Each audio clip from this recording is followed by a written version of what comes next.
Every second felt as if it lasted an eternity. Lloyd and Ahmad were still nowhere to be seen, and the only noise that drifted to our ears was the sound of the trees rustling.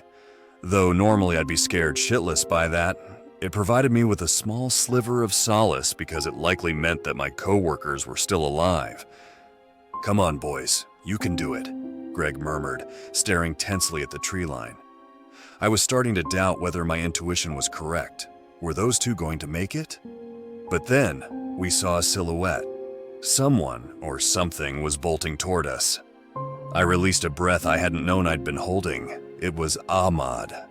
His face was red as a fire engine, and he was covered in nicks and cuts from the thick undergrowth.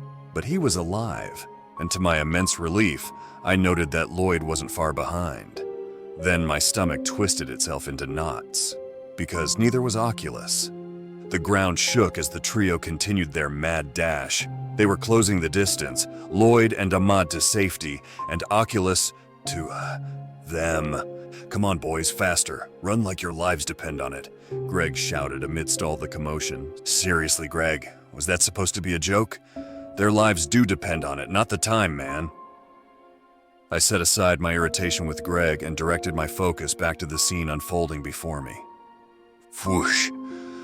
Ahmad burst into the hallway, skidding to a halt against the wall and collapsing onto the ground. Lloyd was the only one left.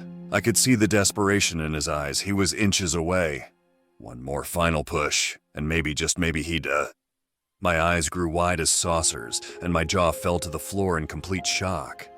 Lloyd had made it to the doorway, but so did Oculus. A sharp pitch-black claw protruded from Lloyd's chest, spraying crimson across Greg's raincoat. A wet gurgling sound emitted from his throat as dark red blood bubbled from his mouth. Before any of us could react, the appendage retracted with Lloyd still attached. I watched as Oculus clamped down on his skull with those salivating pincers, delivering a deadly dose of venom and caving his head in all with a single strike. Oculus glared at us. Each of its eyes glimmered with satisfaction. It was taunting us, rubbing salt in our wounds. And then out of the blue, it scampered away with Lloyd's lifeless corpse clenched in its jaws. We stood there unmoving, unblinking, just completely motionless. None of us could even begin to process what we'd witnessed. I glanced over to Ahmad. He hugged his knees as tears began welling at the corners of his eyes. Greg stared solemnly at his boots. He was standing so still that I thought he might have blacked out, until he pressed the button to close the door. "No, what are you doing? We have to go back in there and get him. He could still be alive," Ahmad shouted, charging toward Greg. The faux sailor turned to Ahmad, clasping his broad shoulders in a vice grip. "Ahmad, look at me." He instead averted his gaze. "I said, look at me, damn it." Ahmad reluctantly obeyed, locking eyes with our boss. "Lloyd is dead. I know that. You know that. We all know that. A single bite from Oculus is venomous enough to take down 200 men, let alone one." "He's not coming back?" Ahmad's bottom lip began to quiver as he spoke. "So what then? We're just gonna fucking leave him in there? We could at least give him a proper burial. Don't you think he deserves that?" Greg pursed his lips. "You know we can't do that, Ahmad. Not right now. Either our system is faulty or Oculus is building an immunity to the sleeping gas. Whatever the case, we can't risk retrieving the body right now. Not when there's a chance that we could lose another man." Ahmad couldn't contain his emotions any longer. Tears began to flow freely down his cheeks, and he released a guttural, lamented shriek. Greg softly pulled him closer, and Ahmad buried his face into Greg's blood-spattered raincoat. They stayed like that for a long time. Greg, a beacon of comfort, and Ahmad, a devastated wreck over the loss of his colleague. I'd be lying if I said I didn't shed a few tears myself. I'd only been acquainted with Lloyd for a day, but I knew that he didn't deserve to die. Not like that. 3 years, 3 painstaking years I spent training that boy. Ahmad muttered, breaking the tense silence that permeated the air between us all.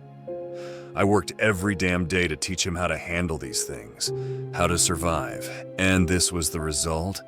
I failed him. I opened my mouth to speak. I knew that I was just a rookie with zero experience with that sort of thing, but still, it felt like I needed to say something. I racked my brain for anything I could think of to comfort Ahmad in that moment, but the words wouldn't come out. You're not a failure. I am. Lloyd's death is not on you, Ahmad. Do you hear me? Greg said, staring intensely with his good eye. Yes. Greg sternly nodded. After another moment, he turned toward me. Mason, Ahmad, I'm giving everyone 3 days off to grieve. I'll handle your keeper duties during that time. Thank you, Mr. Calloway. Ahmad replied. His voice sounded flat, defeated. Yeah, I appreciate it, Mr. Gregg. I chimed in. Yeah, don't mention it. The walk back to the control room was marred by a tense silence. I didn't stick around to see Greg deliver the news to the girls. Instead, I walked with Ahmad back to the surface, up the staircase from hell, and into the dingy lobby of Long John Silver's. I don't know if it helped, but I thought Ahmad could use some company. Once we exited the restaurant, I faced him. I'm, really sorry about what happened today. I know I'm not much help, but if there's anything I can do for you, don't hesitate to ask, okay? He nodded, producing a pack of Marlboro Reds and a lighter from his pocket. Yeah, thanks, he said, lighting a cigarette. Without knowing what else to say, I began to shuffle off. Suddenly, Ahmad grabbed my arm, preventing me from leaving. You utter a word about any of that, and I will personally slit your throat, got it? I gulped and nodded. I was no slouch, but I highly doubted that I could take Ahmad in a scuffle if it came down to it, and that definitely was not the time. Good, now get out of here, he retorted, taking a long, drawn-out inhale of smoke before blowing it into the air. He didn't have to tell me twice. I booked it home. After everything I'd seen, I was all too eager to plop down in bed, share a nice home-cooked meal with my folks, and pop the top on an ice-cold beer. Maybe even liquor, whatever I could get my hands on to help me forget. I think it goes without saying that I had some real trouble falling asleep that night. I just couldn't get that image out of my head.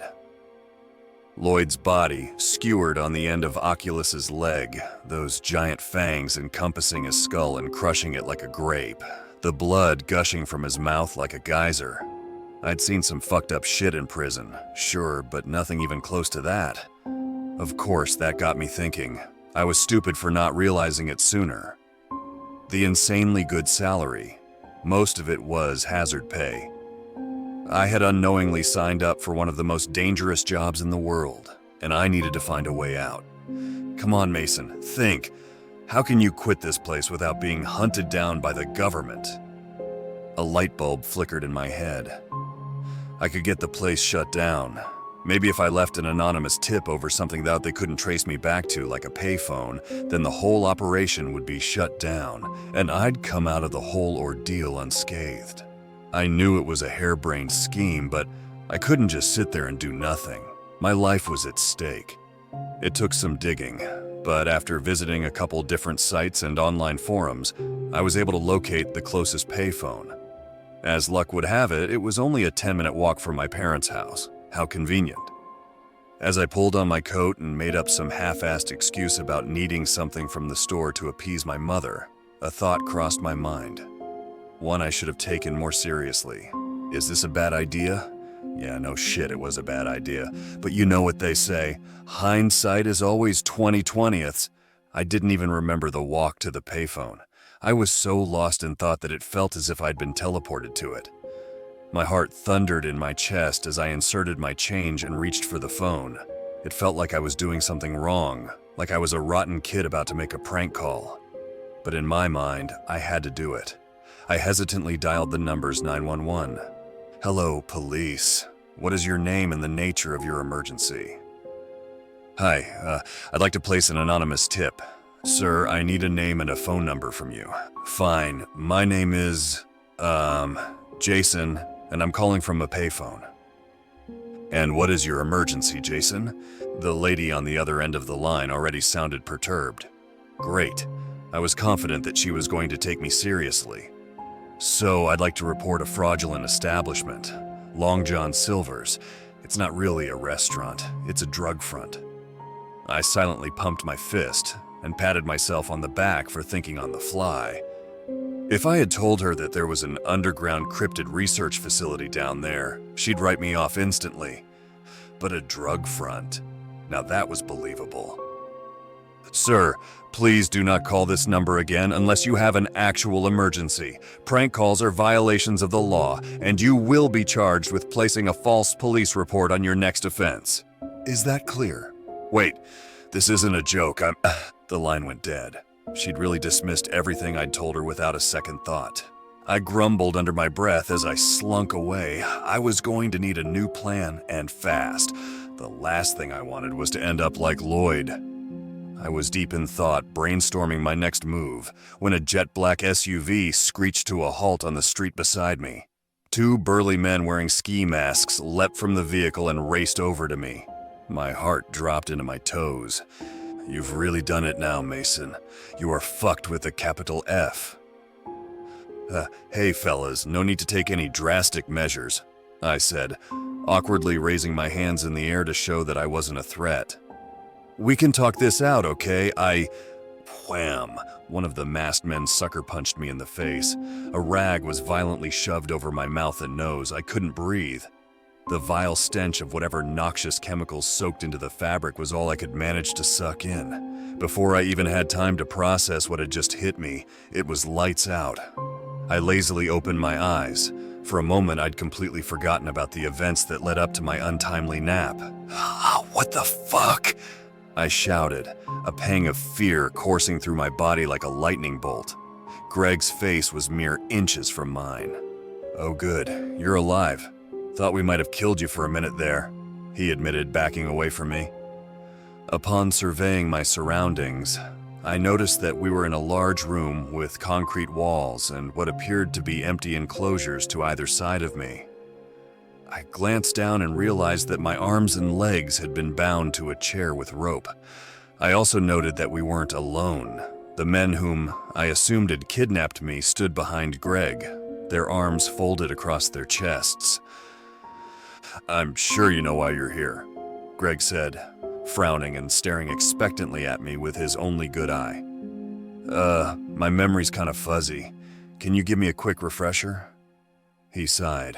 Mason, you tried to call the cops and report this place. Jason, seriously? You've got to try a little harder than that, son. My brows furrowed in confusion. How did they know? Before you ask, Greg continued, the local precinct is on our payroll. Say hello to Officer Garrick and Officer Jenkins. They're off duty, but they just so happened to be in the area when you decided to carry out your flawless plan. He then turned to the pair, who all the while had remained still as statues. We're good, boys. Thanks for your help. I can take it from here. They didn't say a word. Each simply nodded before taking their leave. I heard the door slam shut behind them, sealing my fate.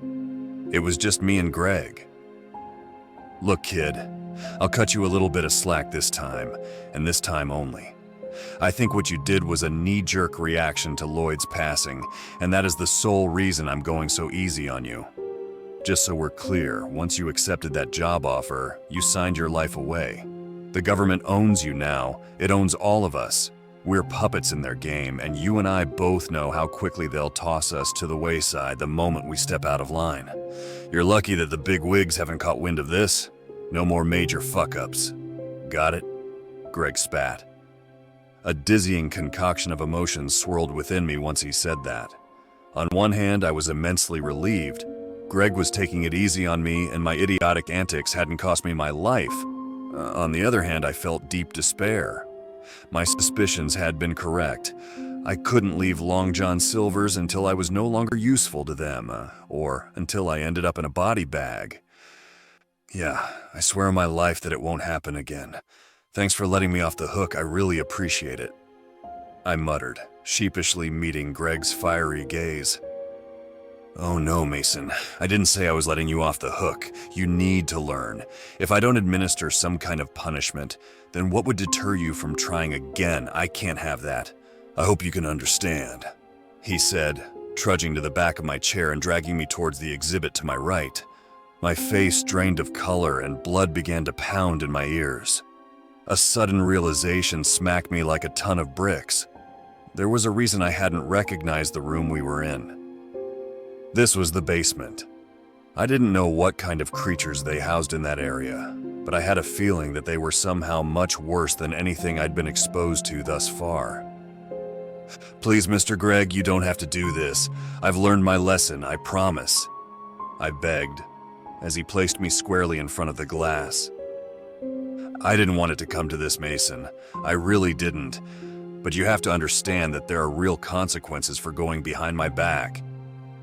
Gregg rapped his knuckles twice against the glass. To my abject horror, something began to emerge from the shadows. Before I knew it, I was staring into the face of a teenage boy. He was wearing all black clothing with painted nails and eyeshadow. His face was pale as a ghost, his bone-white skin nearly reflective in the dimly lit room.